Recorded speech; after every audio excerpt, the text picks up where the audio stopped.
Aphrodite by Peach Pit from their 2017 album Being So Normal.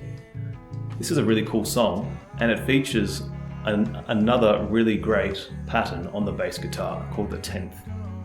Now a 10th is the same as a third, but taken up the octave. So there are two types of 10ths.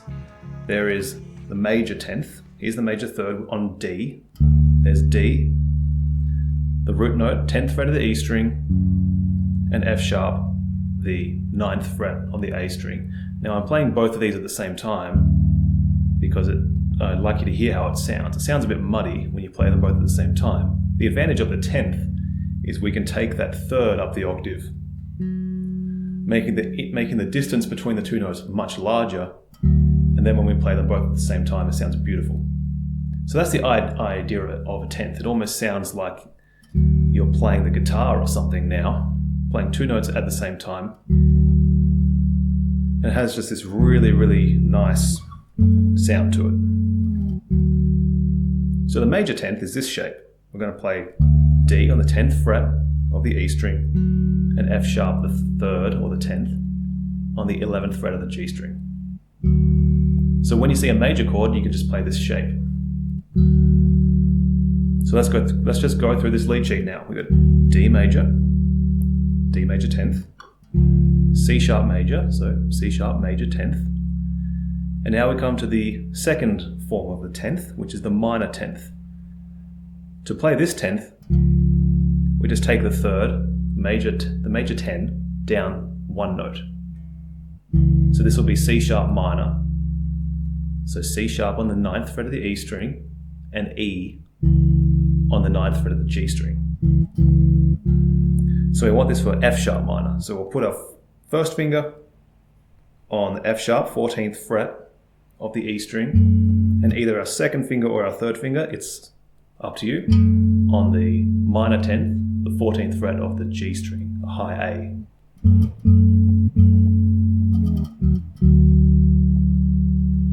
And those are the two shapes that we use for all of the intro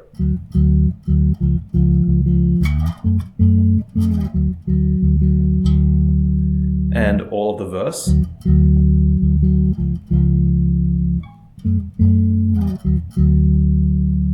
and for all of the chorus. When we get to the chorus, we've got the same D major 10th again, and then we're going to go to E major. So take this whole shape up 2 frets, 12th fret of the E string E, 13th fret of the G string G sharp. And then we've got F sharp minor 10th again. Same thing in the next line.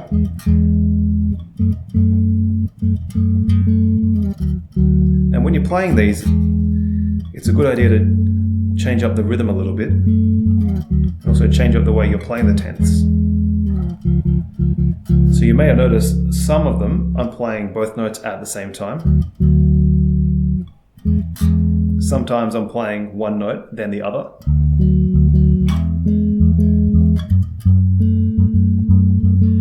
And sometimes I let one note ring out while I play the other.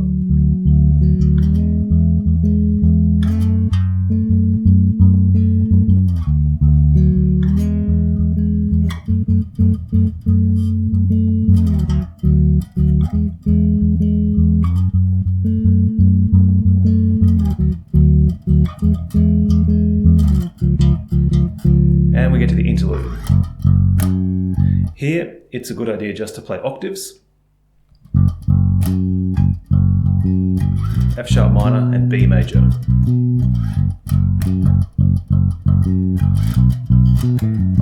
And that lick is the box shape that we talked about in the last lesson. Root, root, octave, flat 7, 5th, root. And ending on the and of beat 4. The solo chords are the same as the verse. D major, C sharp major, F sharp minor, D major, A. This is one we haven't talked about yet, I think. A major triad, or A major chord, root on the 5th fret of the E string, C sharp on the 6th fret of the G string.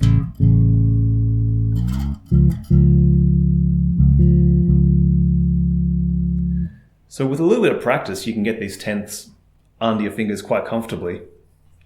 All you need to think about is, where is my root note? Like we talked about with the box shape last lesson.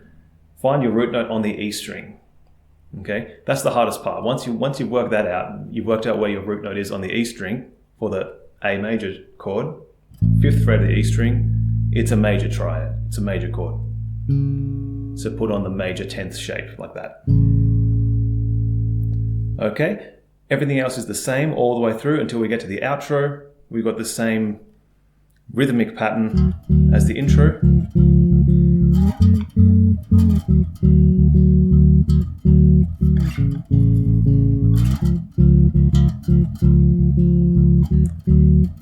Then right at the very end, got this cool little riff to end the song. Now this is using a shape that we'll talk about in the next lesson, called the minor pentatonic. There are 2 different shapes for that, but we'll save that for next time. So that is the 10th for you, both major and minor. Fantastic sound to use on the bass. You can really heighten the sound of your band. So give that one a go, and I'll see you in the next lesson. Take care.